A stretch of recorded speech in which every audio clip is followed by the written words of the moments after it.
সাহস নিয়ে দাঁড়িয়েছ তাই মুক্ত হয়েছে জমিন।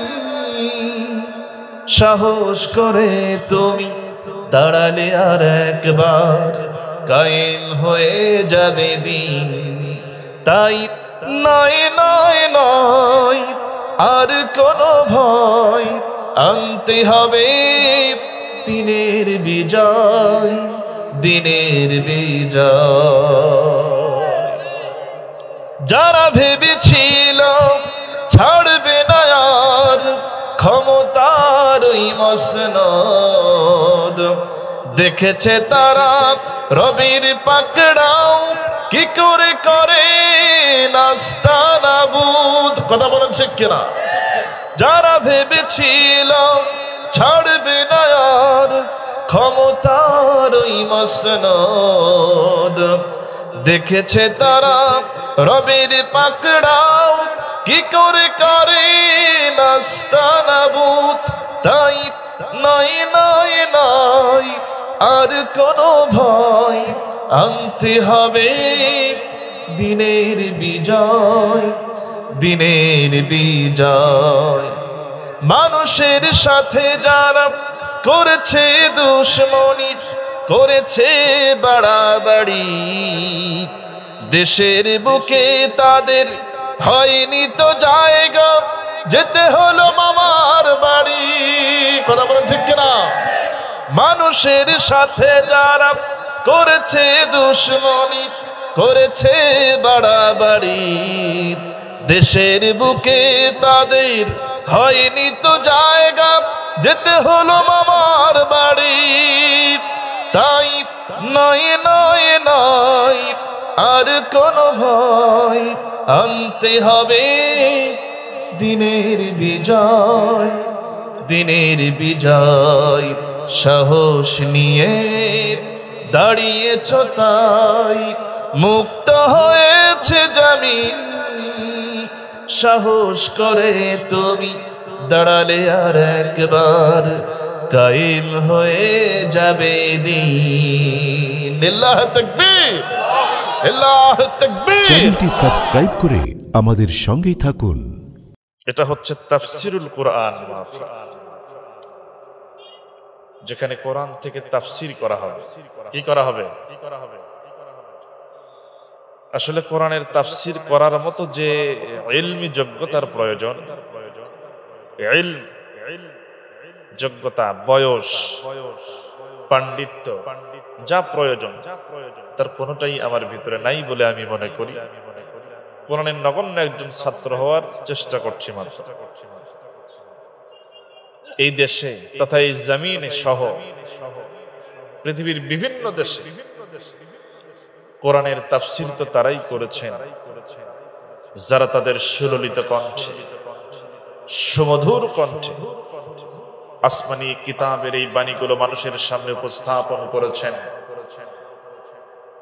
এবং তাদের সেই সুমধুর কণ্ঠে আল্লাহর কালাম শুনে একজন নয়, দুইজন নয়, অসংখ্য অগণিত অমুসলিম ভাই বোনেরা নিজেদের বাপদাদার ধর্মকে পরিত্যাগ করে ইসলামের সুশীতল ছায়াতল আশ্রয় গ্রহণ করেছে। আজকে ভারাক্রান্ত হৃদয় নিয়ে, আফসোস নিয়ে, লজ্জা নিয়ে একথা বলতেই হয়, যারা জীবনের অর্ধেকটা সময়ের বেশি সময় পথ হারা মানুষকে পথের দিশা দেওয়ার জন্য, জাহান্নামের পথযাত্রীদেরকে জান্নাতের রাস্তায় উঠাবার জন্য এই জমিনে কোরআনের সঠিক ব্যাখ্যা দিলেন, কোরআনের সঠিক তাফসীর করলেন, জীবনের ঝুঁকি নিয়ে হক কথাগুলো মানুষের সামনে পৌঁছে দিলেন। আজকে সেই সমস্ত কোরআনের সঠিক ব্যাখ্যাকারী, সঠিক তাফসীর কারকের সঙ্গে জামানার সর্বনিকৃষ্ট জুলুম করা হয়েছে। কথা বলেন ঠিক কিনা? আমার ভাইরা, তারাই তো আসল তাফসীর কারক ছিল, তারাই তো কোরআনের সঠিক ব্যাখ্যা দিয়েছে। আমরা তো কিছুই। তবে কথা ঠিক, কোরআনের ব্যাখ্যা কিয়ামত পর্যন্ত কেউ দিয়ে শেষ করতে পারবে যত বড় জ্ঞানী হোক। আল্লাহ রাব্বুল আলামিন বলেন, قل لو كان البحر مدادا لكلمات ربي لنفد البحر قبل أن تنفد كلمات ربي ولو جئنا بمثله مددا।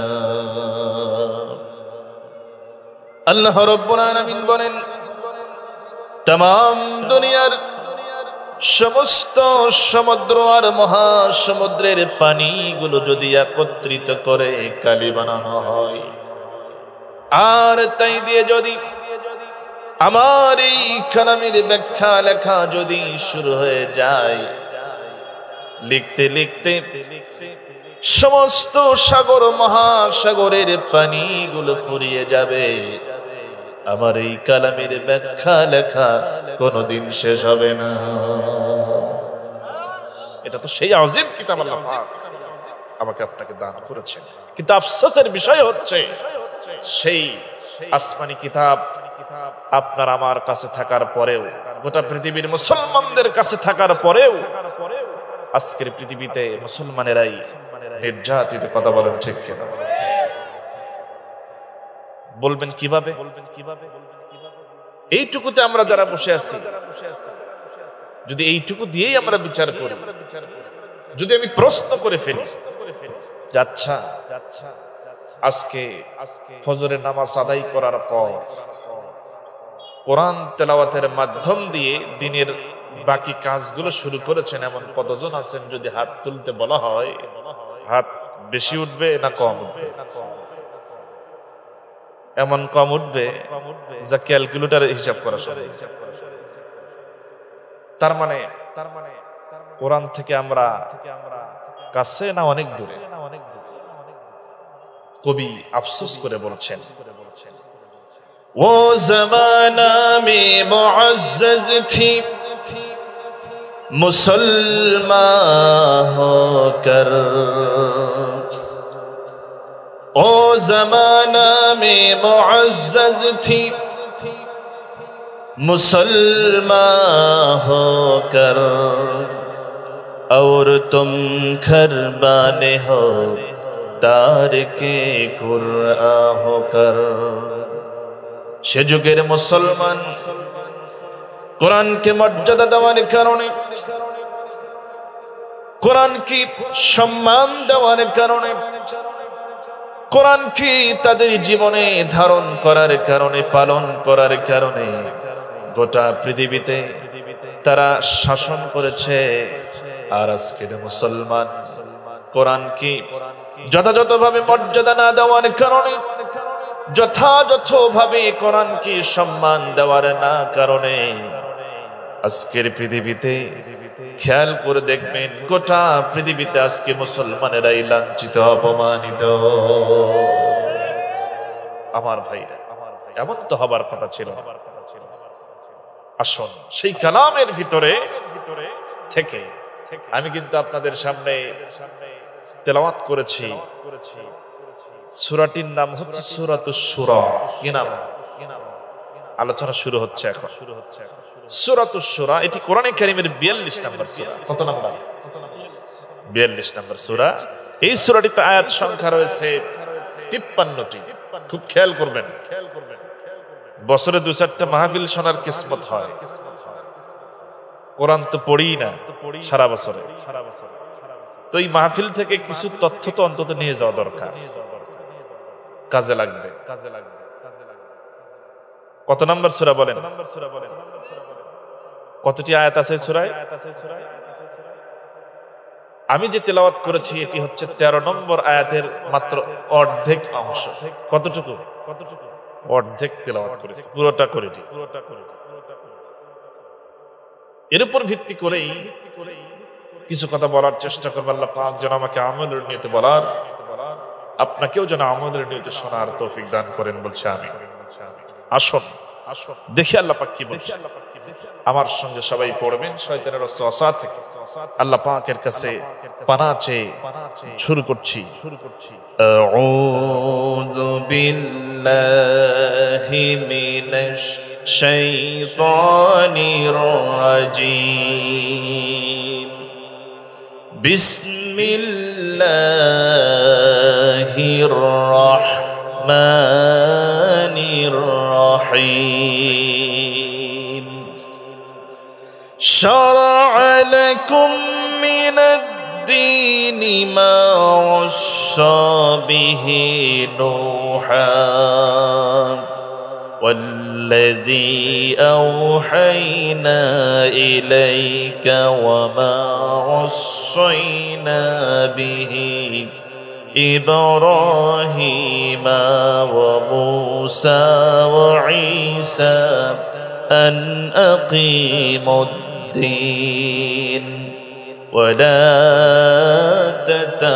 تتفرقوا فيه.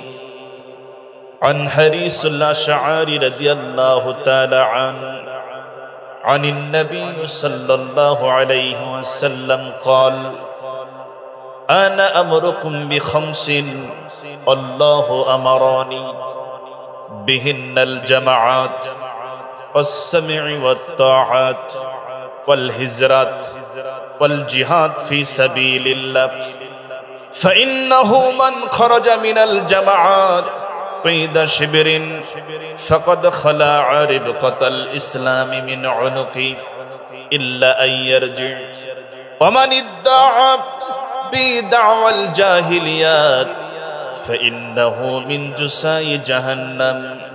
قال رجل: يا رسول الله صلى الله عليه وسلم وإن صلى وصام؟ قال رسول الله صلى الله عليه وسلم: وإن صلى وصام وزعم أنه مسلم. رواه الترمذي. عن أبي هريرة رضي الله تعالى عنه قال: قال رسول الله صلى الله عليه وسلم: من مات ولم يغدو ولم يحدث به نفسه مات على شعبة من نفاق. رواه المسلم أو كما قال عليه الصلاة والسلام. বলছি সুবহানাল্লাহ, বলছি আলহামদুলিল্লাহ, বলছি আল্লাহু আকবার। সম্মানিত হাজির, 13 নম্বর আয়াতের অর্ধেক অংশ এবং নবী করিম সাল্লাল্লাহু আলাইহি ওয়াসাল্লামের অসংখ্য হাদিস থেকে মাত্র 2টি হাদিস আমি তেলাওয়াত করলাম। এটাকে সামনে রেখেই আলোচনা শুরু করতে চাই। সূরা, এটি হচ্ছে সূরার নাম। সূরার কি? শোনেন, এটা কিন্তু তাফসীর মাহফিল। এখানে কোনো বেগুনের কিচ্ছা, বাইং মাছের কিচ্ছা এগুলো কিন্তু বলা হবে না। এখানে কোরআনে যা বলা আছে সেইটাই বলা হবে। যদিও একটু বুঝতে কষ্ট হতে পারে, আশা করি যদি মনোযোগ দিয়ে শুনতে থাকি এই ঘাটতিগুলো পূরণ হবে ইনশাআল্লাহ। তাহলে এই সূরায় সূরাতুশ শূরা, এটা আল্লাহ নামকরণ করেছে। আল্লাহ পাক কোন সূরার যখন নামকরণ করেন, নাম দেন, বাহির থেকে আমদানি করেন না, আবিষ্কার করেন না। ওই সূরার ভিতরেই কোনো না কোনো জায়গাতে ওই নামের শব্দ একটা আছে, সেখান থেকে তিনি ধরে এনে বাছাই করে সূরার নামটা দিয়ে দেন। এবং তাই করেছেন সব সূরাতেই। কোরআনের সূরার সংখ্যা কত বলেন তো? আমার বন্ধুগণ খেয়াল করুন, এই কোরআনে কারীমের ভিতরে আল্লাহ রাব্বুল আলামিন 114টি সূরা দিয়েছেন, নামকরণ তিনি করেছেন। এবার খেয়াল করেন, বিভিন্ন নাম আল্লাহ পাক দিয়েছেন এই সূরার ভিতরে। প্রথম দিকে যদি নজর করি, আল্লাহ রাব্বুল আলামিন একটা প্রাণীর নামে সূরার নামকরণ করেছেন। বলেন তো সূরাটার নাম কি? বাকারা। বাকারা মানে জানো কি? গাভী। প্রাণীর নামে সূরা। ছোট্ট একটা কীট পতঙ্গ, ছোট্ট একটা প্রাণী যার নাম হলো পিঁপড়া, পিঁপড়ার নামেও সূরা দিয়েছেন, সূরায়ে নামল। আছে না নাই? মৌমাছির নামে সূরা দিয়েছেন। সূরা নাহল মাকড়সার নামে সূরা দিয়েছেন, সূরা আনকাবুত আবার হাতির নামে সূরা দিয়েছেন। নাম কি? সূরা ফিল। শুধু তাই নয়, মুমিনদেরকে চেনার জন্য আল্লাহ রাব্বুল আলামিন সূরা মুমিনুন নামে সূরা দিয়েছেন। আসনা নাই বলুন। আবার মুনাফিকদেরকে চেনার জন্য আল্লাহ রাব্বুল আলামিন সূরা মুনাফিকুন নামে সূরা দিয়েছেন। কথা বলেন। আবার কাফেরদেরকে চেনার জন্য সূরা কাফিরুন নামে সূরা দিয়েছে। এগুলো নাম কে দিয়েছে? ঠিক তেমন একটি নাম সূরাতুশ শূরা, যার অর্থ হলো সংসদ, পার্লামেন্ট। এটা হলো ডিজিটাল নাম। শূরা মানে কি? সংসদ। শূরা মানে সংসদ বা পার্লামেন্ট, মূল যেটা অর্থ। এখন আসুন, এই পার্লামেন্টে কি করা হয়?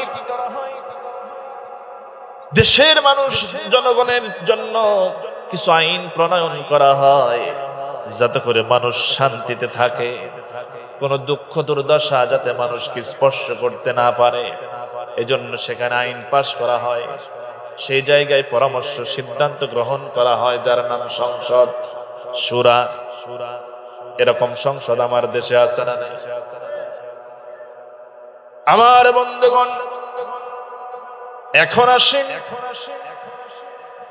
সেই জায়গাটি সিদ্ধান্ত গ্রহণ করে মানুষের শান্তির জন্য যে আইনটা প্রণয়ন করা হলো, দেশে শান্তি আসার কথা, মানুষের ভাগ্যের পরিবর্তন হওয়ার কথা, কিন্তু আজ পর্যন্ত দেখলাম না মানুষের তৈরি করা এই আইন দিয়ে সমাজের শান্তি আসলো। হত্যা বন্ধ হলো না, ধর্ষণ বন্ধ হলো না, চাঁদাবাজি বন্ধ হলো না, হাইজাকার বন্ধ হলো না, সুদ বন্ধ হলো না, খুন বন্ধ হলো না, কোনোটাই বন্ধ হলো না। তার মানে বোঝা গেল এই সংসদে মানুষের তৈরি করা কোনো আইন প্রণয়ন করে শান্তি আনা সম্ভব নয়। এই সংসদে, এই পরামর্শ সভায় এমন একটা আইন প্রণয়ন করতে হবে, এমন একটা সংবিধান দিতে হবে, যাতে করে মানুষের ভাগ্যের পরিবর্তন হবে, সমাজ পরিবর্তন হবে। মানুষ একেবারে দরজা খুলে ঘুমাবার সুযোগ পেবে, কোনো কষ্ট থাকবে না, দুঃখ থাকবে না। সেই পার্লামেন্টে যে সংবিধানটা দিতে হবে তার নাম হলো আল কোরআন। সেই সংসদে আল কোরআন সংবিধান হোক। এ মতের পক্ষে রাজি আছেন তো সবাই? কারা কারা রাজি আছেন হাত উঁচু করে আল্লাহকে দেখা দেন। লিল্লাহি তাকবীর। সামনের কয়জন তাকবীর দিছে, পিছনে গুলো চুপ করে আছে। আল্লাহর নামের তাকবীর দিলে আল্লাহ খুশি হয় না বাজার? ঈমান দুর্বল হয় না মজবুত হয়? দেখেন মুসলমানদের ইতিহাস বলে কোন সময় মুসলমানদের কিন্তু যুদ্ধক্ষেত্রে সৈন্য সংখ্যা বেশি ছিল না, তাদের অস্ত্র শস্ত্র কিন্তু বেশি ছিল না, কিন্তু যুদ্ধে তারা বিজয় অর্জন করেছে। কথা বলেন ঠিক?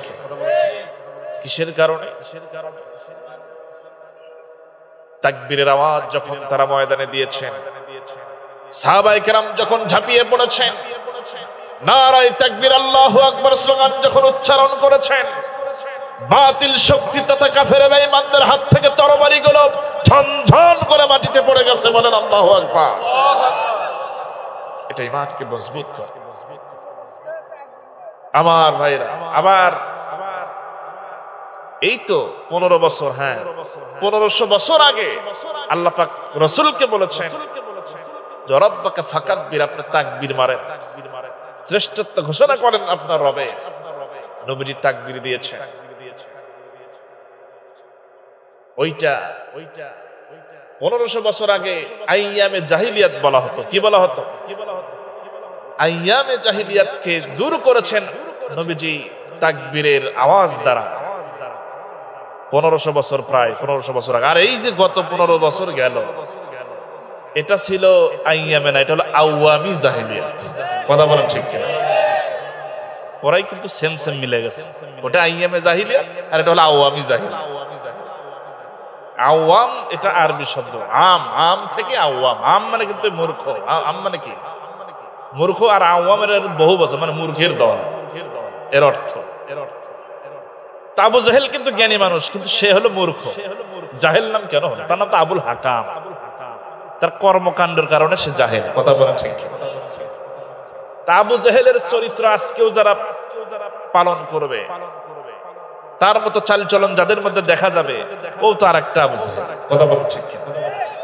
আল্লাহ রাব্বুল আলামিন বলেন, শারা'a লাকুম মিনাদ-দীনি মা ওয়াসসা বিহি নূহা। আল্লাহ রাব্বুল আলামিন বলছেন, আমি তোমাদের জন্য দিনকে নির্দিষ্ট করে দিয়েছি, জীবন বিধানকে বিধিবদ্ধ করে দিয়েছি, কারণ এটি আমার কাছে খুবই গুরুত্বপূর্ণ। আল্লাহ পাক নবীজিকে বলছেন, খুব খেয়াল করেন গুরুত্বপূর্ণ কথাগুলো। নবীজিকে বলছেন, ইয়া রাসূলুল্লাহ, আমি আপনার উপরে দিনকে, জীবন ব্যবস্থাকে আমি নির্দিষ্ট করে দিয়েছি, শুধু আপনাকে দেই নাই। এবার দেখেন আল্লাহ কিভাবে বোঝাচ্ছেন। ইয়া রাসূলুল্লাহ, এই দিন, এই বিধান শুধু আপনার জন্য দেই নাই, অতীতের সমস্ত পয়গম্বরদের জন্য আমি এই বিধান দিয়েছি, এই দিন নির্দিষ্ট করে দিয়েছিলাম। এবার দিনের এই গুরুত্বটা বুঝাবার জন্য কয়েকজন বড় বড় নবীর নাম নিলেন। আল্লাহ রাব্বুল আলামিন বলছেন, ইয়া রাসূলুল্লাহ, আমি আমার পয়গম্বর নূহের জন্য এই দিনকে নির্দিষ্ট করে দিয়েছি, আমি আমার পয়গম্বর ইব্রাহিমের জন্য ওই দিনকে নির্দিষ্ট করে দিয়েছিলাম, আমি আমার পয়গম্বর মূসার জন্য এই দিনকে নির্দিষ্ট করে দিয়েছি, আমি আমার পয়গম্বর ঈসার জন্য এই দিনকে নির্দিষ্ট করে দিয়েছি, আপনার জন্যও করলাম। এর মাঝে অসংখ্য পয়গম্বর আমি পাঠিয়ে দিয়েছি, তাদেরকে ওই একই দিন দিয়েছিলাম। আর আমি আল্লাহর উদ্দেশ্য হলো একটাই, সেটা হলো আন আকিমুদ্দিন, এই জমিনে প্রতিষ্ঠিত করে দিতে হবে আমি আল্লাহর আইন। কার আইন? আল্লাহর আইন কি জমিনে প্রতিষ্ঠিত আছে? গোটা পৃথিবীতে এখন যে আইনগুলো চলতেছে, কার তৈরি করা? মানুষের তৈরি করা। মানে আল্লাহর আইনের পরিপন্থী যে আইন, ওইটা হলো শয়তানের আইন। কার আইন? শয়তান। আল্লাহ এই কোরআনের ভিতরে যে আইন দিয়েছেন, এর উল্টো যেটাই করা হবে ওইটাই হলো, বুঝে নিতে হবে এটা শয়তানের পক্ষ থেকে। আমার ভাইরা খেয়াল করো, কোথাও আজকে গোটা পৃথিবীতে আল্লাহর আইন চালু নাই, কিন্তু দ্বিতীয় বৃহত্তম এই মুসলিম জনপদে তো অন্তত এই আইন চালু থাকার কথা ছিল। কথা বলেন ঠিক কি? কিন্তু সেটা আমরা দেখতে পাচ্ছি না। কারণটা কি? কত মানুষ ক্ষমতায় বসে, আসে, যায়, কত স্বপ্ন দেখায়। সাধারণ মানুষ, আমার দেশের এই সহজ সরল খেটে খাওয়া মানুষের মনকে সস্তা দামে তারা মিথ্যে কথা বলে বলে দুর্বল করে। ভোটের সময় আসলে নানান ধরনের মিথ্যে অজুহাত দিয়ে এই খেটে খাওয়া মানুষের সঙ্গে তারা ধোঁকা দেয়, আর সমাজের শান্তি আনার কথা বলে ক্ষমতায় ঠিকই যায়। আবার ক্ষমতায় যখন যায়, চেয়ারে এমন ভাবে বসে মনে হয় একেবারে আঠা লাগাই বসে। কথা বলেন ঠিক? চেয়ার মনে হয় ছাড়তে চায় না। পৃথিবীর সমস্ত স্বৈরাচারেরা যখনই তারা ক্ষমতায় বসেছে, তাদের মন বলেছে এই ক্ষমতা ছাড়ব না। দেখেন, ইতিহাস সাক্ষী, উত্তম দৃষ্টান্ত হয়ে আছে ফেরাউন আর নমরুদ। কথা বলেন ঠিক কিনা? ওরাও চেয়েছে আমার এই ক্ষমতা কেউ কেড়ে নিতে পারবে না। ওই ফেরাউন, নমরুদ চেয়েছে, সেও ভেবেছে আমার ক্ষমতা কেউ কেড়ে নিতে পারবে না। আর বর্তমান জামানার লেডিস ফেরাউনেরা এরাও চিন্তা করেছিল আমাদেরকে কেউ নামাতে পারবে না, কিন্তু আল্লাহ পাক জালিমদের জুলুমকে বরদাস্ত করেন না। কথা বলেন ঠিক কিনা? আমরা ভাবি নাই যেমন একটা পরিবর্তন এভাবে হবে। কত আন্দোলন গেল জুলুমের অবসান করার জন্য। এই পরিবর্তনের পিছনে সবচাইতে ভূমিকা পালন করেছে আমার যুবক ভাইরা। কথা বলেন ঠিক কিনা? ছাত্র সমাজ, যুবকেরা। আর আল্লাহ পাক যুবকদের দিয়েই যুগে যুগে ইসলামের জন্য বিজয় সুনিশ্চিত করার জন্য যুবকদেরকে ব্যবহার করেছে। আমরা ভাবতাম, আমরা তো এই যুবকদের নিয়ে হতাশাগ্রস্ত অবস্থার মধ্যে কাটাতাম সময়। ভাবতাম যে এই যুবকদের দিয়ে কি হবে, এরা তো মোবাইলে আসক্ত, এরা মোবাইল চালায়, ফেসবুক দেখে, মেসেঞ্জারে গার্লফ্রেন্ড বয়ফ্রেন্ড, এগুলো নিয়ে আমাদের মাথায় চিন্তা হতো যে এদের দ্বারা তো আসলে জাতি অন্ধকার, এদের দ্বারা কিছুই হবে না। কিন্তু আল্লাহ পাক এদের মাধ্যমেই সমস্ত জুলুমের অবসান করেছেন। কথা ঠিক, জুলুম থেকে মুক্ত করেছেন। কিন্তু যুবক ভাইরা, এটা তো সাময়িক। একবার জেগে উঠেছেন, জমিন মুক্ত হয়েছে, আবার জাগতে হবে, কারণ দিন কায়েমের সময় এসেছে। কথা বলেন ঠিক কিনা? সাহস নিয়ে দাঁড়িয়েছ তাই মুক্ত হয়েছে জমিন, সাহস করে তুমি দাঁড়ালে আর একবার কায়েম হয়ে যাবে দিন। কথা বলেন ঠিক কিনা? সাহস নিয়ে দাঁড়িয়েছ তাই মুক্ত হয়েছে জমিন, সাহস করে তুমি দাঁড়ালে আর একবার কায়েম হয়ে যাবে দিন। তাই নয় নয় নয় আর কোনো ভয়, আনতে হবে দিনের বিজয়, দিনের বিজয়। যারা ভেবেছিল ছাড়বে না আর ক্ষমতার ওই মসনদ, দেখেছে তারা রবির পাকড়াও কি করে করে নাস্তা নাবুদ। কথা বলেন ঠিক কিনা? যারা ভেবেছিল ছাড়বে না আর ক্ষমতার ওই মসনদ, দেখেছে তারা রবির পাকড়াও কি করে করে নাস্তা নাবুদ। তাই নয় নয় নয় আর কোনো ভয়, আনতে হবে দিনের বিজয়, দিনের বিজয়। মানুষের সাথে যারা করেছে দুশমনি, করেছে বাড়াবাড়ি, দেশের বুকে তাদের হয়নি তো জায়গা, যেতে হলো মামার বাড়ি। কথা বলেন ঠিক কিনা? মানুষের সাথে যারা করেছে দুশমনি, করেছে বাড়াবাড়ি, দেশের বুকে তাদের হয়নি তো জায়গা, যেতে হলো মামার বাড়ি। তাই নয় নয় নয় আর কোনো ভয়, আনতে হবে দিনের বিজয়, দিনের বিজয়। সাহস নিয়ে দাঁড়িয়েছ তাই মুক্ত হয়েছে জমিন, সাহস করে তুমি দাঁড়ালে আর একবার কায়েম হয়ে যাবে দিন। আল্লাহু তাকবীর, আল্লাহু তাকবীর। আল্লাহ পাক যুবক ভাইদেরকে সেই ঈমানের চেতনা দান করুন বলছে আমি। আমার ভাইয়ের খেয়াল করুন, আল্লাহর টার্গেট হলো একটাই, এই জমিনে আকিমুদ্দিন, দিনকে প্রতিষ্ঠিত করে দিতে হবে। খেয়াল করেন, সব নবীর কিন্তু একটাই দায়িত্ব। একটাবার একটি ইতিহাস ঘুরে আসি। অন্যান্য বিধানের ব্যাপারে আল্লাহ রাব্বুল আলামিনের পক্ষ থেকে কি ধরনের ফয়সালা পয়গাম ছিল, বিধান ছিল। যেমন কোন কোন পয়গম্বরের সময় নামাজ ছিল 2 ওয়াক্ত ফরজ, কোন কোন পয়গম্বরদের সময় নামাজ ছিল 3 ওয়াক্ত ফরজ। আমাদের বেলায় কয় ওয়াক্ত?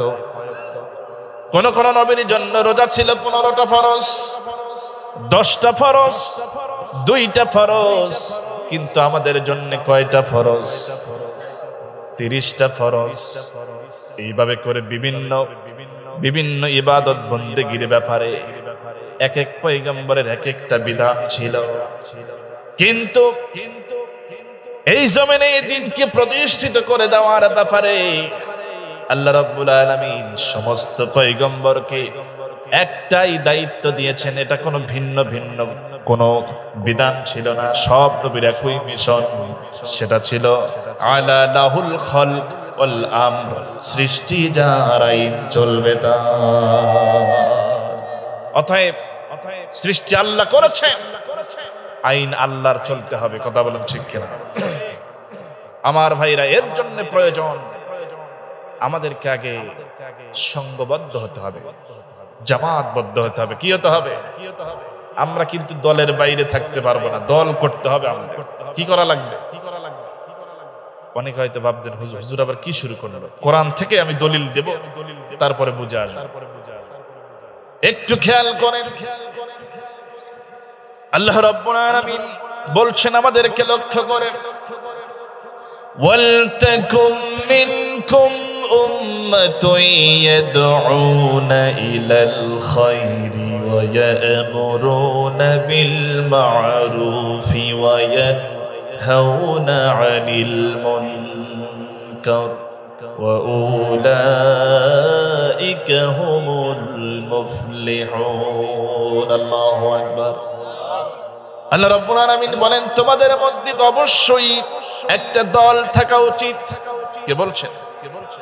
আল্লাহ বলছেন তোমাদের মধ্যে অবশ্যই একটা দল থাকা দরকার, যারা মানুষকে কল্যাণের দিকে আহ্বান করবে, সৎ কাজের আদেশ করবে, নিজেরা ভালো কাজ করবে, সমাজের সমস্ত জায়গায় ভালো কাজগুলো চালু করে দেবে, সমস্ত অন্যায় থেকে নিজেরা বিরত থাকবে, সকল ধরনের অন্যায় সমাজ থেকে দূর করবে। এই কাজগুলো তারা করবে, সেই দলের লোকেরা। তার মানে দলের কথা কে বললেন? আবার অন্য জায়গায় আল্লাহ পাক বলছেন, কুনতুম খায়রা উম্মাতিন উখরিজাত লিন-নাসি তা'মুরুনা বিল মা'রুফি ওয়া তানহাউনা আনিল মুনকার ওয়া তু'মিনুনা বিল্লাহ। এখানে আল্লাহ রাব্বুল আলামিন বলেন, তোমরাই হলে শ্রেষ্ঠ জাতি, তোমাদেরকে বাছাই করা হয়েছে মানুষের কল্যাণ করার জন্য। সুবহানাল্লাহ বলেন, তোমাদেরকে বের করা হয়েছে, তোমাদেরকে বাছাই করে একটা দলে আমি বের করে এনেছি। তোমাদের এই দলের কাজ হবে মানুষের কল্যাণ করা। সুবহানাল্লাহ বলেন। এবার আসেন অন্য জায়গায় বলছেন আল্লাহ পাক, واعتصموا بحبل الله جميعا ولا تفرقوا। সুবহানাল্লাহ। তোমরা সংঘবদ্ধভাবে আল্লাহর রজ্জুকে, আল্লাহর দ্বীনকে, আল্লাহর বিধানকে, কোরআনকে আঁকড়ে ধরো, খবরদার পরস্পর বিচ্ছিন্ন হয়ো না। এই অর্ডার কার? এবার আসলে আমি একটা হাদিস তেলাওয়াত করেছি, আন হারিসুল আশআরি রাদিয়াল্লাহু তাআলা عن النبي صلى الله عليه وسلم قال। খেয়াল করবেন, খুব গুরুত্বপূর্ণ হাদিস। হযরত হারিসুল আশআরি রাদিয়াল্লাহু তাআলা আনহু থেকে বর্ণিত। তিনি বলেন, রাসূল করিম সাল্লাল্লাহু আলাইহি ওয়াসাল্লাম বলেন, আনা আমরুকুম বিখামসিন, আমি তোমাদেরকে 5টা বিষয়ের নির্দেশ দিচ্ছি। কয়টা বিষয়? আল্লাহু আমারানি, যেই ব্যাপারে আল্লাহ আমাকে নির্দেশ দিয়েছেন। তার মানে মূলত নির্দেশ কার? আল্লাহর নির্দেশ। প্রথম নম্বরে হলো বিহিন্নাল জামাআত, তোমরা জামাতবদ্ধ থাকো। অর্ডার কার? তার মানে বোঝা গেল জামাতের বাইরে থাকার কোনো সুযোগ নাই। এলাকায় অনেক মানুষ আছে, আমি কোনো দল টলের মধ্যে নাই, আমি দলাদলির মধ্যে নাই, আমি কোনো দল করি না, দলের মধ্যে আমি নাই। এরকম লোক আছে না? নাই। তারা আজকে কান খুলে শোনেন, আল্লাহ বলছেন, রাসূল বলছেন, তোমার দলে থাকাই লাগবে, কোনো উপায় নাই, থাকতেই হবে, না হলে কি হবে? সাহাবায়ে কেরাম জিজ্ঞেস করছেন, ইয়া রাসূলুল্লাহ সাল্লাল্লাহু আলাইহি সাল্লাম, আপনি জামাতবদ্ধভাবে দলবদ্ধভাবে দল করার ব্যাপারে যে গুরুত্ব আপনি দিচ্ছেন, আমাদেরকে একটু আরেকটু যদি বুঝায় দিতেন তাহলে আমাদের জন্য খুব কল্যাণ হতো। নবীজি বলছেন, শোনো সাহাবীরা, তোমরা শোনো, মনে করো বিশাল একটা বকরির পাল। কিসের পাল? বকরির পাল, শত শত বকরি। সেই বকরির পালের নিরাপত্তার জন্য দায়িত্বে আছে একজন রাখাল, হাতে তার লাঠি। সে হলো এই বকরির পালের জিম্মাদার। প্রতিদিন সকাল বেলায় এই রাখাল লাঠিখানা হাতে নিয়ে বকরির পালকে সঙ্গে করে পাহাড়িয়া ময়দানে চলে যায়, আর তাদেরকে ঘাস লতা পাতা খাওয়ায়। আর সে খেয়াল করে লাঠি নিয়ে সে সতর্ক অবস্থানে থাকে, যাতে করে কোনো বাঘ, কোনো নেকড়ে, কোনো সিংহ যেন আক্রমণ করতে না পারে। এই জন্য সে নিরাপত্তার দায়িত্বে থাকে। এরপরে যখন খাওয়া শেষ হয়ে যায়, আস্তে করে নিরাপত্তা দিয়ে বাড়িতে নিয়ে আসে। এইভাবে করে রাখাল তার জিম্মাদারি পালন করে, দায়িত্ব পালন করে। সাহাবীরা তোমরা শুনে নাও, মনে করো এইভাবে চলতে চলতে বিশাল এই বকরির পালের ভেতর থেকে কোনো একটা বকরি যদি, কোনো একটা ছাগল যদি চিন্তা করে আমি এই পালের ভিতর থাকবো না, আমি দলের মধ্যে থাকবো না, আমি কোনো দলের মধ্যে নাই, আমি কোনো পালের মধ্যে নাই, আমি একা একা চলবো, এই মনে করে যদি সিদ্ধান্ত নিয়ে ওই ছাগলটা, ওই বকরিটা যদি দল থেকে বের হয়ে যায়, দল থেকে বাইরে চলে যায়, এই জামাতের বাইরে যদি সেই বকরিটা চলে যায়, আর যদি একা একা ঘাস লতা পাতা ভক্ষণ করে খায়, পাহাড়ের পাদদেশ দিয়ে ঘোরাফেরা করে এবং জঙ্গলের পাশ দিয়ে খাবার খায়, বলেন তো দেখি জঙ্গলের ভিতরে হিংস্র প্রাণী থাকে কি থাকে না? সিংহ লাগবে না, বাঘ লাগবে না, নেকড়ে লাগবে না, বড় শিয়ালও লাগবে না। শিয়ালের যদি একটা বাচ্চাও থাকে, সেও চিন্তা করবে বকরিরে যখন একা পাইছি একটু সাইজ করি। কথা বলেন ঠিক কিনা? আমার ভাইয়েরা, আমার নবীজি বোঝাচ্ছেন, শোনো সাহাবীরা, এই যে বকরিটা নিজে নিজে সিদ্ধান্ত নিয়ে দল থেকে বেরিয়ে গেল, দলের মধ্যে পালের মধ্যে থাকতে চাইল না এবং একাকী চলার সিদ্ধান্ত নিয়ে সে পাহাড়ে ঘোরাফেরা করছে, জঙ্গলের পাশে খাবার খাচ্ছে। এ যেমন হুমকির মুখে, এর যেমন কোনো নিরাপত্তা নাই এবং যে কোনো সময় বাঘ সিংহ তাকে আক্রমণ করতে পারে, তার ক্ষতি করে ফেলতে পারে, তাকে শেষ করে ফেলতে পারে, ভক্ষণ করে ফেলতে পারে। তার যেমন কোনো নিরাপত্তা নাই, তার যেমন কোনো জিম্মাদারি কেউ নাই।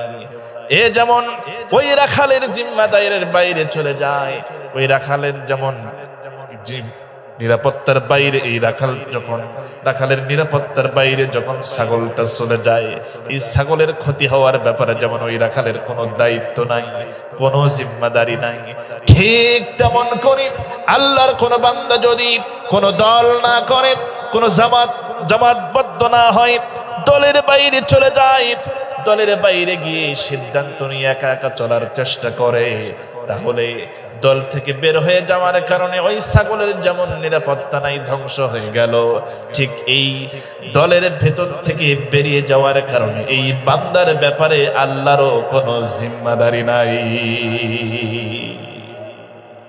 তার মানে আল্লাহর জিম্মাদারির বাইরে চলে যাব আমরা যদি দলের মধ্যে না থাকি। আমার ভাইরা অনেকে চলে যাচ্ছেন, মনে হয় মোনাজাত দিয়ে দিলে ভালো রাখি। অনেক মা বোনেরাও এসেছেন, তাদের ব্যাপারেও তো কিছু বলা দরকার, তাদেরও হক আছে। দেখেন, দিন প্রতিষ্ঠার এই সংগ্রামে পুরুষের যেমন অবদান, নারীরও ঠিক তেমনই অবদান। কথা বলেন ঠিক কিনা? বলেন তো, এই পৃথিবীতে ইসলামের জন্য, দিন কায়েমের জন্য সর্বপ্রথম যিনি শাহাদাত বরণ করেছেন তিনি পুরুষ না নারী? নামটা কি জানা আছে? সুমাইয়া রাদিয়াল্লাহু তাআলা আনহা। আমার ভাইরা, খেয়াল করেন নারীদের অবদান কত। এই নারীরা আজকে দিন কায়েমের কথা বুঝেই না, ভুলে গেছে, সংসার নিয়ে ব্যস্ত। অথচ আমরা যারা স্বামী আছি এখানে, আল্লাহ পাক আমাদের জন্য এক একজনকে স্ত্রীদেরকে সহধর্মিণী করেছেন। কি করেছেন বলেন? মানে ধর্মের কাজে সহযোগিতা করবে। কি করবে? ধর্মের কাজে সহযোগী সে। এটা কার ঘোষণা বলেন তো? সূরা তাওবার মধ্যে আল্লাহ পাক বলছেন, ওয়াল মুমিনুনা ওয়াল মুমিনাতু বা'দুহুম আউলিয়াউ বা'দ ইয়া'মুরুনা বিল মা'রুফি ওয়া ইয়ানহাউনা 'আনিল মুনকার। আল্লাহ পাক বলছেন, মুমিন পুরুষ এবং মুমিনা নারী তারা হলো পরস্পরের বন্ধু, তারা হলো পরস্পরের সহযোগী। তারা দিনকে জানার ব্যাপারে, মানার ব্যাপারে, দিনকে কায়েম করে দেওয়ার ব্যাপারে একে অন্যকে সহযোগিতা করবে। অর্ডার কার? আমার ভাইরা, সেই সহধর্মিনীকে আমরা সহধর্মিনীর কাজে, ধর্মের কাজে সাহায্য করার ব্যাপারে সহযোগিতা না করে আমরা সহধর্মিনীকে বানাইছি হলো সহকর্মিনী। কথা বলেন ঠিক? মানে যত কাজ আছে তুই করবি, সহকর্মিনী বানায় রাখছি, সব কাজ তুই করবি। আমার ভাইরা, অনেকে আছেন স্বামী স্ত্রী মধ্যে মিল নাই, দিনের কাজ করবে তো দূরের কথা, নিজেদের সংসারই টিকে রাখা কঠিন, এত ঝগড়া বিবাদ চলে। অথচ আল্লাহ পাক এই যে বন্ধন সৃষ্টি করে দিয়েছে, স্বামীরা যেমন আছে কিছু স্ত্রীদেরকে নির্যাতন করে, আবার স্ত্রীরাও যেমন তেমন আছে। এখন শোনা যায় যে স্ত্রীরাও নাকি স্বামীদেরকে নির্যাতন করে, এরকম তো শোনা যায়। এটা আমরা কেন করব? মুরব্বী যারা আছেন, যুবক যারা আছেন, খেয়াল করেন। আহারে যুবক ভাইরা, আপনি খেয়াল করুন, যারা বিবাহ করেছেন, একজন বাবা তার মেয়েকে ছোট থেকে তিল তিল করে মানুষ করে 10 বছর, 15 বছর, 18 বছর, 20 বছর বয়সে পরিণত করে একেবারে উপযুক্ত বয়সে যৌবন প্রাপ্ত যখন হয়ে যায় মেয়েটা, কোনো স্বার্থ ছাড়াই সারাটা জীবন তার পিছনে খরচ করলো, কত কিছু করলো, আর সামান্য একটা কবুল শব্দের মাধ্যম দিয়া এত বড় ত্যাগ কোরবানি বাবা করে দেয়, মেয়েটাকে তোমার হাতে হাদিয়া হিসেবে তুলে দেয়। কথা বলেন ঠিক কিনা? তাকে তুমি কোন দিক থেকে তুমি তাকে ছোট করে দেখো, কোন ভাবে তুমি মেয়েটাকে শাস্তি দাও, আঘাত করো, নির্যাতন করো, এটা যেমন উচিত নয়, ঠিক তেমনি ভাবে স্বামী রোজগার করে, ইনকাম করে, মাথার ঘাম পায়ে ফেলে কষ্ট করে পরিশ্রম করে সংসার চালাবার জন্য যে পেরেশান হয়ে যায়, একটা স্ত্রীরও স্বামীর না শুকর করা উচিত হবে না। কথা বলেন ঠিক কিনা? আমার ভাইরা খেয়াল করেন, স্বামী এবং স্ত্রী দুজনের মধ্যে মহাব্বতটা একেবারে গাঢ় করতে হবে, এবং স্ত্রীদেরকে খুশি করার জন্য মাঝে মাঝে কিছু কাজ করবেন। বলে দেবো নাকি? কিছু কাজ করবেন। সেটা কেমন? এই মনে করেন আপনি মার্কেটে গেছেন, 1000, 2000, 5000, 10,000 টাকা দামের শাড়ি কাপড় অনেক কিছু কিনেছেন, কিন্তু আপনি এর ফাঁকে মাত্র 10 টাকা দিয়ে একটা গোলাপ ফুল কিনবেন। কি বলেন? একটা গোলাপ যদি 80 বছর বয়স হয় তাও কিনবেন। একটা গোলাপ ফুল সুন্দর করে প্যাকেট করবেন, গোপন জায়গায় রেখে দিবেন, বাড়িতে চলে আসবেন, আপনার 10,000 টাকা করা মার্কেট সামনে দিবেন, এরপরে গোপন জায়গা থেকে 10 টাকা দামের গোলাপ ফুলটা বের করে স্ত্রীর হাতের মধ্যে দিয়ে বলবেন, আই লাভ ইউ। আল্লাহর কসম করে বলছি 10,000 টাকা দামের শাড়িতে আপনার স্ত্রী যতটা না খুশি হবে, মাত্র 10 টাকার ফুল উপহার দেওয়ার কারণে তার চাইতে বেশি খুশি হয়ে যায়। আমার ভাইরা, এই যে মাহফিল উপলক্ষে অনেক মেলা মদিনা হয়, অনেক জায়গায় বেড়াতে গেলেন, মাহফিল শুনলেন, 5 কেজি জিলাপি কিনলেন, 5 কেজি মিষ্টি কিনলেন, কত টাকা খরচ করলেন, কিন্তু আপনি আপনার স্ত্রীর জন্য 50 টাকা দামের একটা জিনিস আপনি কিনে নিয়ে যাবেন। দেখেন 1000, 1000, 1500, 2000 টাকা খরচ করলেন জিলাপির পেছনে, মিষ্টির পেছনে, কিন্তু মাত্র 50 টাকা দিয়ে আপনার স্ত্রীর জন্য আলাদা একটা গিফট, আলাদা একটা উপহার কিনবেন, বাড়িতে চলে যাবেন। এরপরে ওই যে মিষ্টি দিবেন, এরপরে জিলাপি পটলা গুলো দিবেন, যা 1000, 2000 টাকা দিয়ে কিনেছেন এটা দিবেন, আর সাথে সাথে পরে 50 টাকা মূল্যের ওই উপহারটা যদি আপনার স্ত্রীর হাতে তুলে দেন, আল্লাহর কসম করে বলছি, জিলাপি নয়, মিষ্টি নয়, 50 টাকার উপহারের কারণে আপনার স্ত্রী বড় খুশি হয়ে যায়। মা বোনেরা সব জেনে গেছে, এই আমলগুলো করবে আমার ভাইরা। আরো কত আমল আছে। স্ত্রীর মাথায় তেল দিয়ে দিবেন, একটু চুলগুলো আশ্রয় দিবেন, একটু বেনি করে দিবেন। পারবেন না? স্ত্রীর মাথায় তেল দিয়ে দিচ্ছেন, বেনি করে দিচ্ছেন, কয়জন আছেন? হাত তোলেন তো। কেউ নাই? মাঝে মাঝে 2-1 চাচাও হাত তুলতে চায়, অসুবিধা নাই, দিবেন। এই আমল আমি করি, এই জন্য দেখতেছি যে আমার দলে কেউ আছে, কিন্তু লাভ কি রে ভাই? এত কিছু করার পরেও এই নারী জাতির মন পাওয়া বড় কঠিন।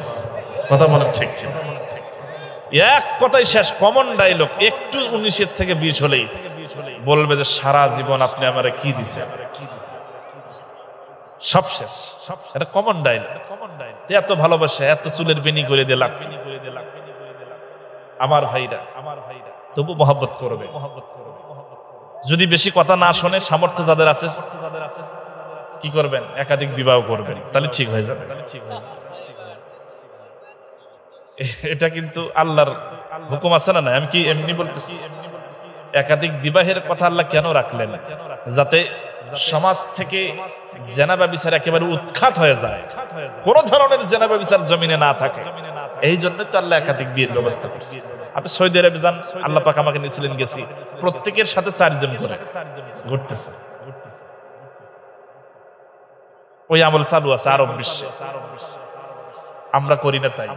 এখন আমার মতো হুজুর যদি বিয়ে করি, এই আপনি বলবেন এই হুজুর খারাপ, এই হুজুর তো খারাপ, আর একটা বিয়ে করছে। আশ্চর্য কথা, বিয়ে করলে খারাপ হয়ে গেলাম না? আল্লাহর আয়াত বলা আছে, এরকম চিন্তা করলেন তো আল্লাহর ওই আয়াতকে আপনি অসম্মান করলেন, ঈমান চলে যাবে।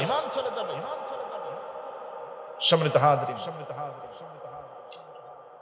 এগুলো চিন্তা করতে হবে। আল্লাহর বিধান নেই, আমাদেরকে একটু মাথায় নিতে হবে, চিন্তা করতে হবে। যেটা বলতেছিলাম, আল্লাহ রাসূল বলছেন তোমরা জামাতবদ্ধ থাকো। আমার ভাইরা, কথা তো ছিল অনেক। যুবক ভাইরা দেখেন, আপনারা দিনের জন্য অনেক কাজ করে থাকে। বিশ্বাস করো, আল্লাহ পাক যে আশা করে আপনাদের মাধ্যমে এই জমিনে একটা পরিবর্তন এনে দিয়েছেন, আল্লাহ পাক চান আপনাদের চরিত্র হোক ইউসুফ আলাইহিস সালামের মতো। কোন গার্লফ্রেন্ড কোন যুবক ভাই রাখতে পারবেন না। রাখবেন নাকি? কার কার গার্লফ্রেন্ড আছে দেখি? কারোই নাই। এখন আর গার্লফ্রেন্ড নাই। যুবক ভাইরা তো অনেকে দেখি চলেই গেছে, বলা চলেই গেছে। আমার ভাইরা 10টায় যদি শুরু করতে পারতাম, তাহলে একটু গোছালো ভাবে কথাগুলো বলা যেত। এখন আমি মোনাজাতের দিকে যাব, কারণ 12টা প্রায় বাজে। মা বোনেরা খেয়াল করেন, আপনাদের অবদান কিন্তু কম নয়। সব জায়গাতে গেলেই শুধু বলে হুজুর একটু স্বামীর খেদমত নিয়ে ওয়াজ করেন। আজ পর্যন্ত কোথাও শুনলাম না যে একটু বললো হুজুর আজকে স্ত্রীর খেদমত নিয়ে ওয়াজ করেন। এটা শুনলাম না। তা আপনি স্বামী হয়ে খেদমত নিবেন, স্ত্রীর খেদমত করার দরকার নেই? করতে হবে। সমান অধিকার ইসলাম যেভাবে দিয়েছে আমাদের ওইভাবে পালন করা উচিত। আল্লাহ পাক আমাদের কবুল করুন। আমার ভাইরা, ইকামতে দ্বীনের দায়িত্ব নবীদেরকে দেওয়া হয়েছে, এখন এই দায়িত্ব আমার আপনার উপরে এসে পড়েছে। সুতরাং কোনো ভয় পাওয়া চলবে না। আজকে জুলুম বিদায় হয়েছে, সামনে জুলুম আবারও আসতে পারে, কারণ এই রাস্তা ফুল বিছানো নয়, এই রাস্তা কাঁটাযুক্ত। একজন মুমিন মুসলমান এই রাস্তায় চলতে গেলে যে কোনো সময় যে কোনো বিপদ তার সামনে দাঁড়িয়ে যেতে পারে। ইসলামী আন্দোলনের একজন কর্মী হয়ে কোন ধরনের বিপদ আপদকে থেকে ভয় পেলে চলবে না। নারায়ে তাকবীর, আল্লাহু আকবার স্লোগান দিয়ে সমস্ত বাতিলের মোকাবেলা করতে হবে। রাজি আছেন কিনা বলেন? আল্লাহু আকবারের স্লোগান দিতেই হবে, ঈমান মজবুত হবে, বাতিল পালিয়ে যাবে। যদি তোমাদের হিংসার আগুনে জ্বলে পুড়ে হই ছাই, যদি তোমাদের আক্রোশ ঝরে চুরমার হয়ে যায়, যদি তোমাদের পথের কাটা মনে করো আমাদের, ষড়যন্ত্রের জাল বনে নাও প্রস্তুতি যুদ্ধের। যদি আমাদের ফাঁদে আটকাতে খোঁজো নানান উপায়, যদি আমাদের ফাঁদে আটকাতে খোঁজো নানান উপায়, সোজা পথে হেরে বাঁকা পথে নাও চাতুরীর আশ্রয়। যদি পৃথিবীর প্রতিটি কণাই গড়ে তোলো কারাগার, যদি আমাদের সব রসদের বন্ধ করো দ্বার, যদি বুলেটের আঘাতে বসতি কেঁপে ওঠে থর থর, তবু স্লোগানে একটাই ধ্বনি তুলব বারবার, নারায়ে তাকবীর, আল্লাহু আকবার, নারায়ে তাকবীর, আল্লাহু আকবার, নারায়ে তাকবীর, নারায়ে তাকবীর। গুম হয়ে গেছে ভাই, তবু পথ চেয়ে থাকি বসে, শহীদ আবরার হয়ে সে যদি ফিরে আসে, পিতা মাতা হারিয়ে অবুঝ শিশুকে দেখায়, বিচার করো গো প্রভু, আমি নালিশ দিয়ে যাই। নরপিচাস সীমারের দল জানো নাই খবর, আমরা তো সেই উত্তর সুরি বেলাল সুমায়ার। কথা বলেন ঠিক কিনা? নরপিচাস সীমারের দল জানো নাই খবর, আমরা তো সেই উত্তর সুরি বেলাল সুমায়ার। মুমিনের কাছে ঈমানের চেয়ে দামি নেই কিছু আর, শত আঘাতেও তাকবীর ধ্বনি তুলব বারবার, নারায়ে তাকবীর, আল্লাহু আকবার, নারায়ে তাকবীর, আল্লাহু আকবার, নারায়ে তাকবীর, আল্লাহু আকবার, নারায়ে তাকবীর। মেরেছ অনেক, সয়েছি ব্যথা, ঝরেছে রক্ত কত, তবু জিহাদের ডাক আসে যদি না শুকাতেই ক্ষত। ঘরে বসে কেউ রইব না ঠুনকো অজুহাতে, যাব রাজপথে জীবন বিলাতে আলী হামজার মতো। কথা বলা ঠিক কিনা? মেরেছ অনেক, সয়েছি ব্যথা, ঝরেছে রক্ত কত, তবু জিহাদের ডাক আসে যদি না শুকাতেই ক্ষত। ঘরে বসে কেউ রইব না ঠুনকো অজুহাতে, যাব রাজপথে জীবন বিলাতে আলী হামজার মতো। মুসলমানের প্রতিটি ঘরে জেগে আছে তিতুমির, প্রয়োজনে ফেরে পাশের কেল্লা গড়বে নবীন বীর। মুসলমানের প্রতিটি ঘরে জেগে আছে তিতুমির, প্রয়োজনে ফেরে পাশের কেল্লা গড়বে নবীন বীর।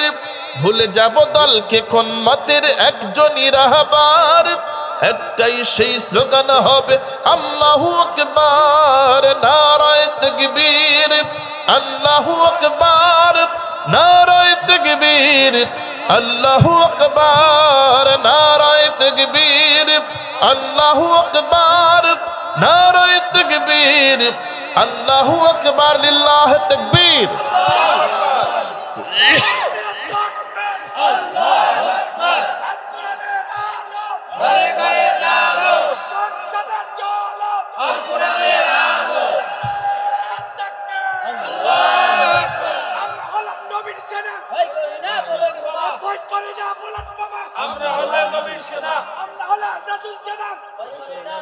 আমার ভাইরা,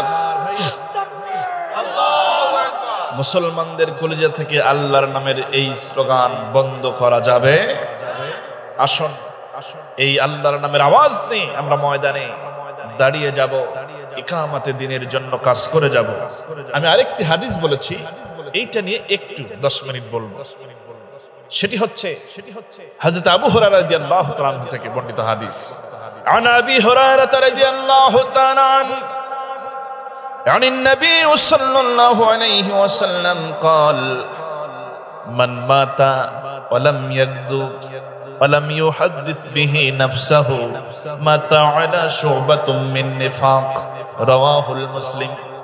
হযরত আবু হুরায়রা রাদিয়াল্লাহু তাআলা আনহু থেকে বর্ণিত, তিনি বলেন রাসূল করিম সাল্লাল্লাহু আলাইহি ওয়াসাল্লাম বলেছেন, যে ব্যক্তি মারা গেল কিন্তু তার মনের ভিতরে এই চিন্তা ছিল না যে এই জমিনে আল্লাহর দিন কায়েম হয়ে যাক, এই চিন্তা যার মনের ভিতরে ছিল না, এমন কি শহীদ হওয়ার আকাঙ্ক্ষা যার ভিতরে নাই, শহীদ হওয়ার ইচ্ছা যার ভিতরে নাই, অবস্থায় যে মারা গেল, নবীজি বলতেছেন সে যেন মুনাফিক হয়ে মারা গেল। বলেন নাউজুবিল্লাহ। আমরা কি মুনাফিক হয়ে মরতে চাই? আমাদের প্রত্যেকের ভিতরে শহীদ হওয়ার আকাঙ্ক্ষা আছে না নাই? অবশ্যই শহীদ হওয়ার আকাঙ্ক্ষা থাকতে হবে। এই কথা যখন জেনেছেন একজন সাহাবী, আহারে নাম হলো তার আব্দুল্লাহ ইবনে উম্মে মাকতুম রাদিয়াল্লাহু তাআলা আনহু, তিনি কিন্তু অন্ধ সাহাবী। কি সাহাবী বলেন? তিনি হলেন আম্মা জান খাদিজা রাদিয়াল্লাহু তাআলা আনহার মামাতো ভাই। এই হযরতে আব্দুল্লাহ ইবনে উম্মে মাকতুম রাদিয়াল্লাহু তাআলা আনহু যখন এই জিহাদের গুরুত্ব বুঝে ফেললেন, জানলেন, আমার নবীজির কাছে এসে বলতেছেন, ইয়া রাসূলুল্লাহ, জানতে পারলাম জিহাদের ময়দানের জন্য মুজাহিদদেরকে প্রস্তুত করা হয়েছে। ইয়া রাসূলুল্লাহ, আমিও যেতে চাই যুদ্ধের ময়দানে, অনুমতি দিয়ে দেন। নবীজি বলছেন, ও সাহাবী, তুমি কেমন করে যুদ্ধের ময়দানে যেতে চাও? তুমি তো অন্ধ, দেখতে পাও না। এটা কি অন্য কোন জায়গা নাকি? এটা যুদ্ধের ময়দান, তোমার যাওয়া চলবে না। কারণ তুমি কিভাবে তরবারি চালাবে, যুদ্ধ করবে, অথবা কাফেররা যদি তোমাকে আঘাত করে কিভাবে আঘাতটা তুমি ফিরাইয়া দেবে? তুমি তো দেখতেই পাও না, তোমার অনুমতি নাই, ফিরে যাও। তিনি আর কোনো কথা বললেন না, ফিরে গেলেন। মনে মনে ভাবলেন, একবার অনুমতি পাই নাই তো কি হয়েছে, আবার যদি যুদ্ধের ডাক আসে আমি আবার গিয়ে অনুমতি চাইব, দেখি রাসূল অনুমতি দেয় কিনা। এইভাবে করে অপেক্ষা করতেছেন, আবারও জিহাদের ডাক চলে এসেছে। নবীজি বিভিন্ন মুজাহিদদেরকে প্রস্তুত করেছেন, জিহাদে পাঠাবেন। এই খবর শুনে অন্ধ সাহাবী চলে আসলেন নবীজির কাছে, এসে বলছেন, ইয়া রাসূলুল্লাহ, জানতে পারলাম আবারও যুদ্ধের জন্য মুজাহিদদেরকে তৈরি করেছেন, আমাকেও একটু তাদের সঙ্গে দিয়ে দেন, পারমিশন দিয়ে দেন। নবীজি বলছেন, না না, আমি তোমাকে অনুমতি দিতে পারবো না, কারণ যুদ্ধের ময়দানে তুমি তো যুদ্ধ করতে পারবে না। আমি নবী হয়ে কেমনে বিপদের মধ্যে আমি তোমাকে ঠেলে দেই? তোমার যুদ্ধ করা লাগবে না। তোমার মনের ভিতরে এমন জিহাদের আকাঙ্ক্ষা যদি থেকে থাকে, ও সাহাবী, তোমার যুদ্ধে যাওয়া লাগবে না, তোমার জন্য ছাড় আছে, তুমি বাড়িতে চলে যাও। আল্লাহ রাব্বুল আলামিন বাড়িতে থাকলেও তোমাকে জিহাদের সওয়াব দান করে দিবে। আমার ভাইরা, তিনি বাড়িতে ফিরে গেলেন, কিন্তু মনে তার আশা জিহাদের ময়দানে তিনি শরীক হবেন। আহারে, আমার নবীজির ইন্তেকাল হয়ে যায়, নবীজি বিদায় গ্রহণ করলেন দুনিয়া থেকে। তিনি তার সফর শেষ করে পরপারে চলে গেলেন। এরপরে মুসলমানদের খলিফা হলেন হযরত আবু বকর রাদিয়াল্লাহু তাআলা আনহু। সুবহানাল্লাহ। হযরত আবু বকর রাদিয়াল্লাহু তাআলা আনহু খলিফা হলেন, তার শাসনামল শুরু হলো। হঠাৎ করে যুদ্ধের ডাক চলে আসলো। এই সাহাবী আবার খবর পেলেন, আবার চলে আসলেন, সালাম দিচ্ছেন আর বলতেছেন, আমিরুল মুমিনিন হযরত আবু বকর, জানতে পারলাম জিহাদের ময়দানের জন্য মুজাহিদদেরকে প্রস্তুত করেছেন, আমিও একটু যুদ্ধের ময়দানে যেতে চাই, আমাকে অনুমতি দিয়ে দেন। হযরত আবু বকর রাদিয়াল্লাহু তাআলা আনহু বলেন, ও রাসূলের সাহাবী, আমি তোমাকে কেমনে অনুমতি দেই? তুমি তো অন্ধ, তুমি তো যুদ্ধের ময়দানে যুদ্ধ করতে পারবে না, লড়াই করতে পারবে না, আর রাসূল তো তোমাকে অনুমতি দেয় নাই, আমি কিভাবে অনুমতি দেই?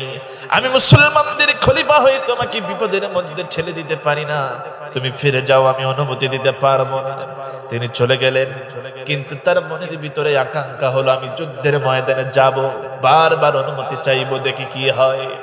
তার এবার হযরত আবু বকরের শাসন আমলে তার অনুমতি হলো না।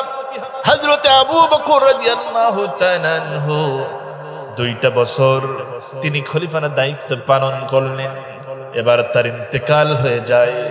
এবার তার ইন্তেকালের পরে মুসলমানদের খলিফার দায়িত্ব যার হাতে আসে তিনি আর কেউ নয়, তিনি হলেন খাত্তাবের ছেলে হযরত ওমর ফারুক রাদিয়াল্লাহু তাআলা আনহু। সুবহানাল্লাহ। বলেন তো হযরত ওমর নরম সাহাবী না গরম সাহাবী? গরম। আজকে যারা জুলুম করেছিল এখনো তাদের ভিতরে এখনো কেমন কেউ কেউ আছে, এখনো তারা বিভিন্ন ভাষায় কথা বলে ঠিক কিনা? এই জন্য মুসলমান শুধু আবু বকরের মতো নরম হলে চলবে না, তাদেরকে শায়েস্তা করার জন্য মাঝে মাঝে হযরত ওমরের মতো হুঙ্কার দেওয়া দরকার।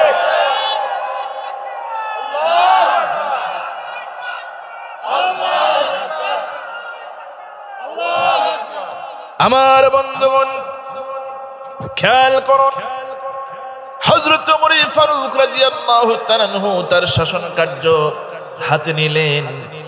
হঠাৎ করে যুদ্ধের ডাক চলে এলো। অন্ধ সাহাবী খবর পেয়েছেন, চলে আসলেন। সালাম দিয়ে বলছেন, আমিরুল মুমিনিন হযরত ওমর ফারুক রাদিয়াল্লাহু তাআলা আনহু, আমার কাছে খবর আছে আপনি নাকি যুদ্ধের জন্য মুজাহিদদেরকে তৈরি করেছেন। আমিও একটু যেতে চাই যুদ্ধের ময়দানে, একটু পারমিশন দিয়ে দেন। এবার হযরত ওমর বলতেছেন, দেখো সাহাবী, তোমার ইতিহাস আমার জানা আছে। নবীজির কাছে অনুমতি চেয়েছিলে, নবীজি অনুমতি দেয় নাই। আমার পূর্বের খলিফা হযরত আবু বকরের কাছে তুমি অনুমতি চেয়েছো, দেয় নাই। আমি কেমন করে, আমি ওমর, আমি কি সাহস আমার আছে যে তোমাকে যুদ্ধের ময়দানে যাওয়ার অনুমতি দেব? তুমি তো অন্ধ মানুষ, দেখতে পাও না, কেমনে আমি বিপদের মধ্যে ঠেলে দেই? হবে না, অনুমতি, ফিরে যাও। এবার অন্ধ সাহাবী আব্দুল্লাহ ইবনে উম্মি মাকতুম রাদিয়াল্লাহু তাআলা আনহু বাড়িতে ফিরে গেলেন। রাতের বেলায় সিজদায় পড়ে কান্নাকাটি শুরু করছেন। মাঝে মাঝে এমন করে কাঁদেন আর বলেন, আল্লাহ, আমার সারা জীবনের স্বপ্ন বুঝি আর পূরণ হবে না। বারবার অনুমতি চাইলাম, কেউ তো অনুমতি দেয় না। যুদ্ধের ময়দানে আমি একটু শামিল হতে চাই, লড়াই করতে চাই, কাফেরদের সঙ্গে আমি একটু লড়তে চাই, কিন্তু পারমিশন তো হয় না। ও আল্লাহ, আমার সারা জীবনের আকাঙ্ক্ষা আমি যুদ্ধের ময়দানে যাব, শহীদ হব, এই আকাঙ্ক্ষা বুঝি আমার পূরণ হবে না। মাঝে মাঝে তিনি তাহাজ্জুদের জায়নামাজে এইভাবে করে সিজদায় পড়ে কাঁদেন আর এই দোয়াগুলি করেন। হঠাৎ করে আবার যুদ্ধের ডাক আসলো। হযরত ওমর ফারুক রাদিয়াল্লাহু তাআলা আনহু মুজাহিদদেরকে প্রস্তুত করছেন। এই খবর ওই সাহাবীর কাছে চলে এলো। অন্ধ সাহাবী এবার বুক ভরা আশা নিয়ে হযরত ওমরের দরবারে হাজির।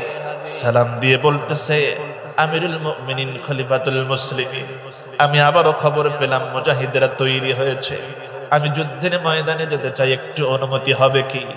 এবার কাঁপতে কাঁপতে যখন এমন করে বলতেছে, হযরত ওমর ফারুক রাদিয়াল্লাহু তাআলা আনহু তার ভাষাটা বুঝতে পারলেন। চোখের পানি দেখে তার হৃদয়ে দাগ কাটলো।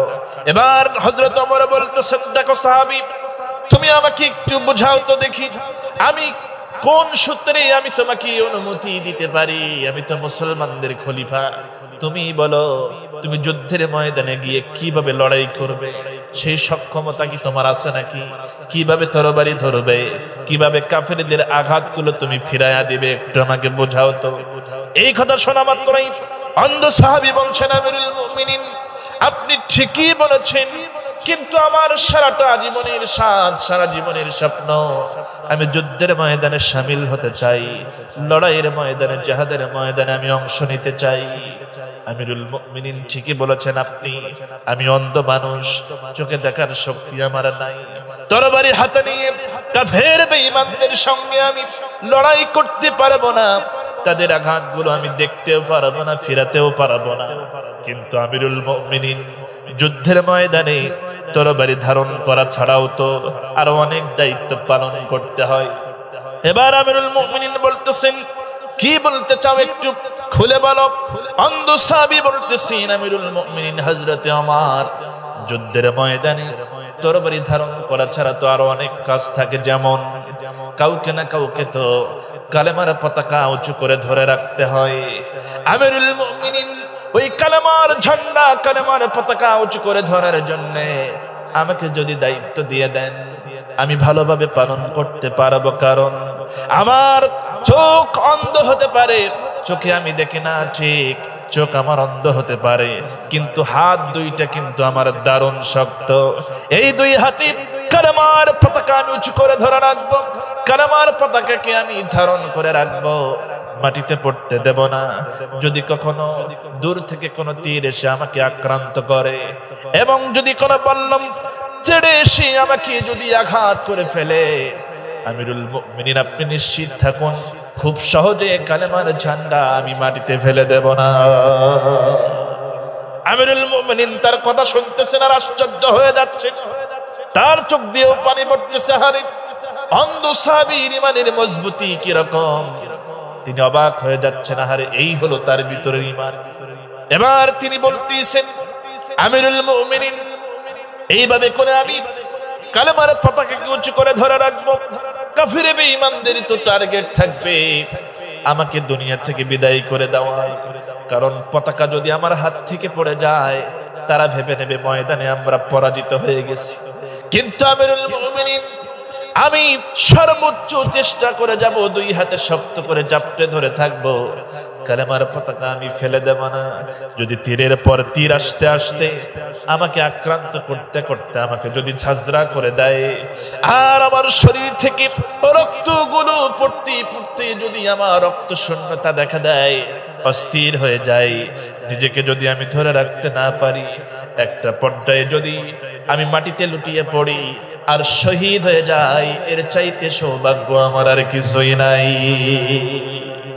আমার ভাইরা এমন করে আবেগ ঘন কথা যখন চোখের পানি ফেলে দিয়ে বলতে শুরু করলেন, হযরতে ওমর শোনার পরে বলতেছে, ও সাহাবী যাও যাও, এই যুদ্ধে তোমাকে যাওয়ার পারমিশন দিয়ে দিলাম। সুবহানাল্লাহ। শুনবেন নাকি এটা কোন যুদ্ধ? যুদ্ধটা হলো পারস্যের সাথে। কাদের সাথে? পারস্যের সাথে। যুদ্ধের নাম হলো কাদেসিয়ার যুদ্ধ। হযরত ওমরের শাসনামল ৬০,০০০ মুজাহিদ তৈরি করছেন, কারণ তখন তো একের পর এক ভূখণ্ড মুসলমানদের করগতলে আসতেছে। যেখানেই মুসলমানেরা অভিযানে চলে যায় ওই ময়দান আল্লাহ পাক মুসলমানদের দখলে দিয়ে দেন। সুবহানাল্লাহ বলেন। আমরাও আশা করতেছি এই বাংলার জমিনে কোরআন কায়েম হবে, এই বাংলার জমিন থেকে শুরু হয়ে গোটা পৃথিবীতে একদিন কালেমার পতাকা উড্ডীন হয়ে যাবে। আসুক না যত বাধা, যত ঝড় সাইক্লোন, রাসূলের পথে মোরা চলবই, এ জীবন বাজি রেখে দিনের নিশান মোরা বাংলার আকাশে উড়াবো। মোরা কামানের মুখোমুখি দাঁড়িয়ে, মোরা বুলেটের মুখোমুখি দাঁড়িয়ে আল্লাহু আকবার বলবো। আসুক না যত বাধা, যত ঝড় সাইক্লোন, রাসূলের পথে মোরা চলবই, এ জীবন বাজি রেখে দিনের নিশান মোরা বাংলার আকাশে উড়াবো। আল্লাহ পাক কবুল করুন বলছে। আমি আর আলোচনা সামনে বাড়াতে চাচ্ছি না, এখন দোয়া দিই। রব্বানা যালামনা أنفسنا وإن لم تغفر لنا وترحمنا لنكونن من الخاسرين। আল্লাহ তাআলা গভীর রজনীর শুরুতে আমরা কিছু গুনাহগার বান্দা বান্দি খোলা আসমানের নিচে জমিনের উপরে তোমার কালামুল্লাহ থেকে কিছু কথা বলেছি, শুনেছি। এরপরে দুটি হাত ভিখারির মতো তোমার দরবারে তুলে দিয়েছি। মাওলা রব্বুল আলামিন, যারাই কোরআন থেকে কথা বলেছেন, বললাম সকলের কথাগুলোর ভিতরে ভুল ভ্রান্তি ক্ষমা করে দাও, তোমার শাহী দরবারে মঞ্জুর করে নাও। যা কিছু হাদিয়া হয় সর্বপ্রথম আখায়ে নামদার তাজদার মদিনা মুহাম্মদ মুস্তাফা সাল্লাল্লাহু আলাইহি ওয়াসাল্লামের পাক রওজায় পৌঁছায় দাও। तमाम বিশ্বের মাটির নিচে যত মুমিন মুমিনাত শুয়ে আছেন তাদের আরওয়ার পরে সব পৌঁছায় দাও রব্বুল আলামিন। আমরা যারা হাত তুলেছি তাকায়া দেখো, আমাদের মধ্যে অনেকের জনম দুঃখিনী মা আজ দুনিয়ায় বেঁচে নাই, অনেকের জনম দুঃখী আব্বাজান দুনিয়ায় বেঁচে নাই, কঠিন অন্ধকার কবরের বাসিন্দা হয়ে আছে। রব্বুল আলামিন সওয়াবটুকুন ওই সমস্ত কবরবাসী পিতামাতার রূহের উপরে তুমি পৌঁছায়া দিও। আল্লাহ তাআলা মা বাপ যদি অসুস্থ হয়ে আছে শিফায়ে কামিলা জানা দিয়ে দাও। মা বাপ যাদের বেঁচে আছে আল্লাহ তাআলা খেদমত করার তৌফিক দান করে দিও। বেশি বেশি করে পিতামাতার জন্য দোয়া করার তৌফিক দান করে দাও। রব্বিরহামহুমা কামা রাব্বায়ানি সগীরা। সবাই বলেন রব্বিরহামহুমা কামা রাব্বায়ানি সগীরা। রব্বুল আলামিন দেখতে দেখতে আমাদের হাতের পুঞ্জি শেষ হয়ে যায়, জানি না কখন আজরাইল এসে আমাদের সামনে দাঁড়ায়। একবার যদি আজরাইল আসে আমাকে না নিয়ে এসে খালি হাতে ফেরত যাবে না। আজরাইল আসলেই আমার ভিতর থেকে প্রাণ পাখিটা উড়ে নিয়ে চলে যাবে, রূহটা নিয়ে চলে যাবে, আমি লাশ হয়ে পড়ে থাকব। মসজিদের মাইকে এলান হতে থাকবে অমুক আর দুনিয়ায় বেঁচে নাই। দূর দূরান্ত থেকে আত্মীয় স্বজন আসবে, বন্ধু বান্ধবের আসতে থাকবে, চোখের পানি ফেলবে। এরপরে আমাকে বিদায় করার জন্য সকল আয়োজন চলতে থাকবে। কেউ চলে যাবে মসজিদের ওই খাটিয়াটা আনার জন্য, কেউ বা চলে যাবে দোকানে কাফনের কাপড় আনার জন্য, কেউ বা চলে যাবে জঙ্গলে বাঁশ কাটার জন্য, কেউ বা চলে যাবে কবরটা খনন করার জন্য, কেউ বা আবার আমাকে জনমের মতো গোসল করাবার জন্য পানি গরম করতে থাকবে। এইভাবে করে সকলে ব্যস্ত হয়ে পড়বে আমাকে বিদায় করার জন্য।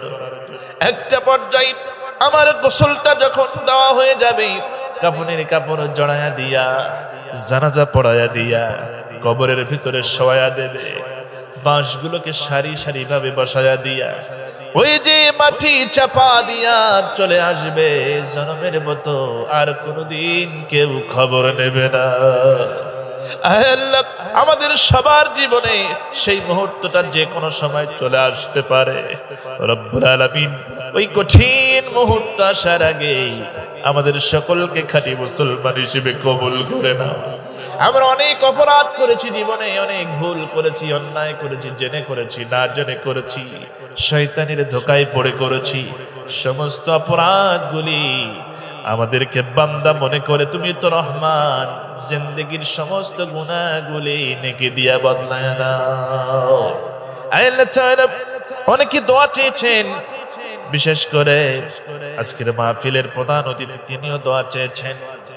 তার বাবা মা দুনিয়া থেকে বিদায় হয়ে গেছে, কঠিন অন্ধকার কবরে বাসিন্দা। আল্লাহ তার পিতা মাতার কবরকে তুমি জান্নাতুল ফিরদাউসের টুকরা বানায় দাও। আল্লাহ সভাপতি সহ সভাপতি সহ কমিটিতে যারা আছেন, বরেণ্য অতিথি সহ যারাই আছেন, এবং আমরা যারা হাত তুলেছি, আমাদের বাবা মা ভাই ব্রাদার আত্মীয় স্বজন যারাই কবরে আছে, সকলের কবরগুলোকে তুমি জান্নাত বানায়া দাও। আল্লাহ তাআলা এই মাদ্রাসাকে তুমি কিয়ামত পর্যন্ত কবুল করো। রব্বুল আলামিন মাদ্রাসাতু হযরত ওমর রাদিয়াল্লাহু তাআলা আনহু ছাত্রদেরকে তুমি জেন শক্তি বৃদ্ধি করে দাও, ওস্তাদদেরকে তুমি মেধা যোগ্যতা বাড়ায়া দাও, ধৈর্য দিয়ে দাও। বিশেষ করে মাশকুরুল ভাই অত্যন্ত পরিশ্রম করে কষ্ট করে এই প্রতিষ্ঠানটা পরিচালনা করে। আল্লাহ মাশকুরুল ভাইয়ের মেধা যোগ্যতা তুমি আরো বাড়ায়া দাও। আয় আল্লাহ তার খেদমতকে কবুল করো, মাদ্রাসাকে আর তুমি বড় করো।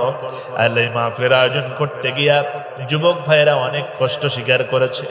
যুবক ভাইয়েরা যে সময় খারাপ সময় পাড়ি দেওয়ার কথা, মোবাইল নিয়ে ব্যস্ত হওয়ার কথা, সেই সময় তোমার কোরআনের পাহারাদারের দায়িত্ব তারা পালন করতেছে। আল্লাহ জান্নাতের বাগান তারা সাজায়েছে। এই সমস্ত যুবক ভাইদের জন্য দোয়া করে গেলাম, আল্লাহ এদেরকে তুমি খালিদ বিন ওয়ালিদের মতো কবুল করে নাও, জুবায়ের ইবনুল আওয়ামের মতো কবুল করে নাও, হযরতে আব্দুল্লাহ বিন জুবায়েরের মতো কবুল করে নাও, হযরতে আলীর মতো কবুল করে নাও। তাদের দ্বারা আগামী দেশ কোরআনের দেশ যেন হয়, যুবক ভাইদেরকে দায়িত্ব নেওয়ার তৌফিক দিয়ে দাও। আল্লাহ তাআলা গোটা পৃথিবীর মানব জাতি এবং জিন জাতিকে তুমি হেদায়েত নসিব করে দাও। যাদের কপালে হেদায়েত নাই, ফিরাউন, হামান, কারুন, নমরুদের মতো জিল্লতের সঙ্গে দুনিয়া থেকে তাদের বিদায় করো। যারা জালিম তাদেরকে তুমি ধ্বংস করো, যারা জুলুম করে হয় হেদায়েত করো, না হয় তাদের ধ্বংস করো। আল্লাহ তাআলা আমাদের মধ্যে যাদের মনের নেক আশা চাওয়া পাওয়া আছে, গভীর রজনী তোমার কাছে আরজি, দেখো তো তোমার বান্দারা কে কি চায়, সকলের চাওয়াগুলি তুমি কবুল করে নাও। অনেকে দান করেছেন, অনেকে অনেক নিয়ত করে দান করেছেন, সকলের নিয়তগুলো তুমি পুরা করে দাও। আয় আল্লাহ তাআলা অনেক মা বোনেরা এসেছেন, তারা আলোচনা শুনেছেন, হাত তুলেছেন। মা বোনদের মধ্যে অনেক দুঃখ কষ্ট থাকে, আয় আল্লাহ তাআলা মা বোনদের দুঃখ কষ্টকে তুমি দূর করে দাও। অনেকের স্বামীর সংসারে অশান্তি হয়, শান্তি স্থাপন করে দাও। অনেকের স্বামীর সংসার করতে গিয়া বছরের বছর চলে যায়, সন্তানাদি হয় না। আল্লাহ তাআলা ওই সমস্ত নিঃসন্তান মা বোন যদি হাত তুলে থাকে, তোমার খাজানা থেকে তাদের জন্য সন্তানের বাজেট করে দাও, সন্তান দিয়ে তাদের কলিজাটা ভরে দাও। আসমানি বেলা, জমিনি বেলা, হাওয়াই বেলা, সমস্ত বেলা মুসিবত থেকে তুমি আমাদেরকে বাঁচায়া দাও।